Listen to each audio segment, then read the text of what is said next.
Kasa grand పై RERA జరిమానా, project జాప్యం, బయ్యర్కు 3 లక్షల పరిహారం. కాసా గ్రాండ్ వాదనను కొట్టిపారేసిన రెరా అథారిటీ ప్రాజెక్ట్ ఆలస్యంగా స్వాధీనం చేయడం వల్ల మానసిక వేదనకు గురైనందుకు కొనుగోలుదారులకు 3 లక్షల పరిహారం చెల్లించాలని బిల్డర్ను రెరా ఆదేశించింది. ప్రాజెక్టును పూర్తి చేయడంలో, ప్రాపర్టీని అప్పగించడంలో, సంబంధిత పత్రాలను సకాలంలో నమోదు చేయడంలో ప్రతివాది విఫలమవడం వల్ల ఫిర్యాదుదారులు గణనీయమైన మానసిక వేదనను అనుభవించవలసి వచ్చింది అని రెరా వ్యాఖ్యానించింది. అందువల్ల ఫిర్యాదుదారులకు 3 లక్షల పరిహారంతో పాటు చట్టపరమైన ఖర్చుల కోసం 50,000 పరిహారం చెల్లించాలని ఆదేశించింది. చెన్నైలోని కాసా గ్రాండ్ మిలీనియా ప్రాజెక్టులో కొనుగోలుదారులు జూలై 2022లో 1,00,000 బుకింగ్ అడ్వాన్స్ చెల్లించి అపార్ట్మెంట్ బుక్ చేసుకున్నారు. అపార్ట్మెంట్ మొత్తం ఖర్చు 2,11,00,000 కాగా సెప్టెంబర్ 2022లో డెవలపర్తో అమ్మకపు ఒప్పందం, నిర్మాణ ఒప్పందాన్ని కుదుర్చుకున్నారు. జూన్ 2023న హ్యాండ్ ఓవర్ తేదీ అని అందులో పేర్కొన్నారు. కానీ జూన్ 2023 నాటికి యూనిట్ను అప్పగించకుండా అపార్ట్మెంట్ డెలివరీ తేదీని మార్చి 2024కు పొడిగించారు. అయినప్పటికీ ప్రాజెక్ట్ పూర్తి చేయడం లేదా అప్పగించడం జరగలేదు.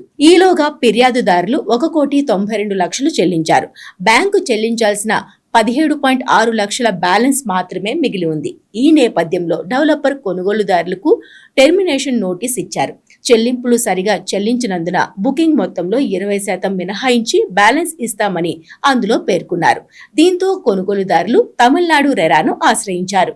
ఈ కేసులో డెవలపర్ తన వాదనను వినిపిస్తూ ఇది ఆమోదయోగ్యమైన ఫిర్యాదు కాదని, కొనుగోలుదారులు షెడ్యూల్ చేసిన చెల్లింపుల్లో డిఫాల్ట్ అయ్యారని చెప్పారు.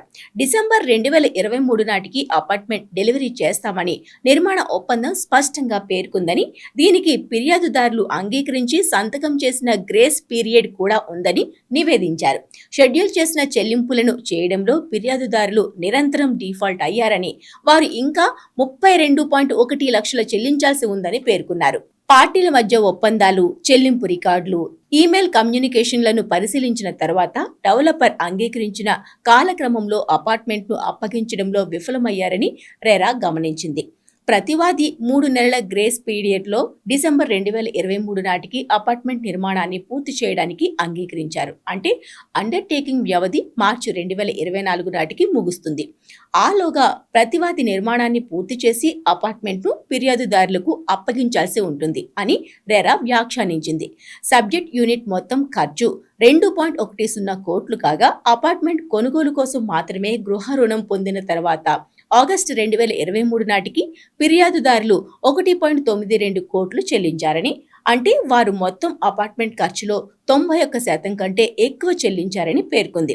డెవలపర్ ఆరోపించిన బకాయిల గురించి కొనుగోలుదారులకు క్రమం తప్పకుండా రిమైండర్లు జారీ చేస్తున్నట్టు ఎటువంటి ఆధారాలు లేవని వ్యాఖ్యానించింది.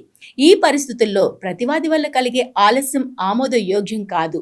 తద్వారా ఫిర్యాదుదారులు ఆలస్యం కారణంగా ఎదుర్కొన్న మానసిక వేదనకు 3 లక్షల పరిహారం పొందేందుకు అర్హులు అని తమిళనాడు రెరా స్పష్టం చేసింది.